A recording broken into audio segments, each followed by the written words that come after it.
Iya, pada hari ini kita Partai Persatuan Bangunan menggelar komunitas yang ke-9 yang kita selenggarakan di Karawaci. Saat ini dengan tema konsolidasi pada organisasi nasional, agenda yang paling utama adalah kita ingin penyelenggaraan pilkada secara serentak ini tinggal mengambil peran bagian penting dan juga mengambil peran bagian-bagian yang besar di mana yang kita skala prioritas memiliki kursi-kursi yang jumlahnya cukup ya untuk memenuhi kepentingan pencalonan pilkada.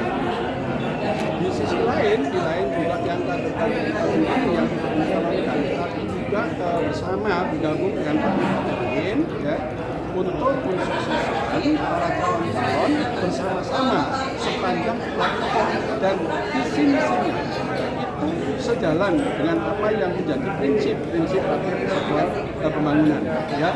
Jadi kalau nanti bekerja sama dengan partai-partai lain itu P3 memang harus menanyakan apakah platform dan visi misi di dalam mensukseskan pilkada itu mendekati sama atau tidak dengan Partai Persatuan Pembangunan. Itu dari syarat utama.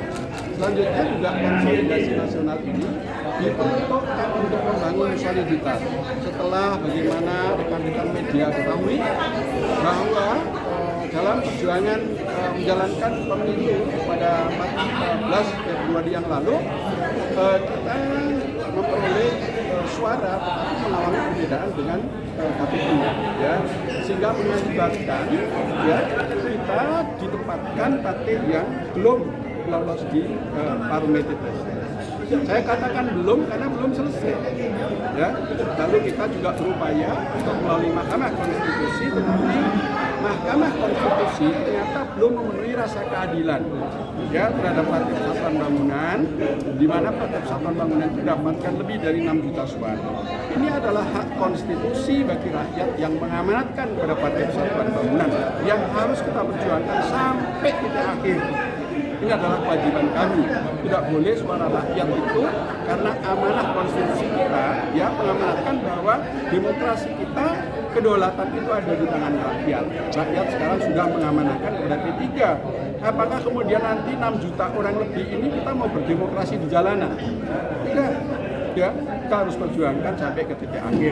Nah, mohon doanya pada rekan-rekan media semua juga untuk sampaikan kepada masyarakat untuk berperan serta mendoakan kami untuk kami bisa berhasil melanjutkan perjuangan, bahwa perjuangan ini masih belum selesai. Nah, hari ini berkumpulnya rapat-rapat ini adalah untuk membahas yang paling penting adalah dua agenda itu.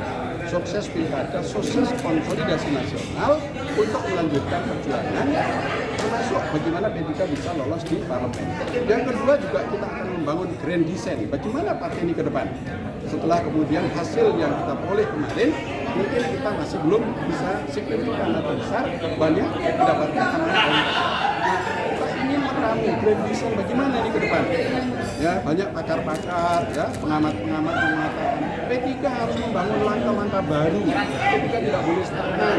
Ya, pasar kita ini kan digerogotin oleh kanan kiri depan belakang yang sering mengemuka oleh para pengamat. Ya, itu banyak. Jadi kita akan menyatukan langkah-langkah itu untuk pertama dalam mensukseskan pilkada, konsolidasi untuk membangun soliditas dalam rangka melanjutkan perjuangan, termasuk membangun grand design nanti untuk yang akan mengantarkan konsep-konsep nanti di muktamar yang insya Allah akan kita selenggarakan nanti pada tahun 2025 yang akan. Pak, ini kan untuk kan sudah selesai memutuskan ini kan kemungkinan besar P3 sudah tidak akan lolos Pak. Iya kan, perjuangan hukum kita ini kan terbuka luas, tidak semuanya ya itu tidak kemudian tertutup. Jadi MK itu kan mengadili tidak dibatasi pada tanggal bulan. Yang dibatasi tanggal bulan itu adalah pelantikan 1 Oktober terhadap para anggota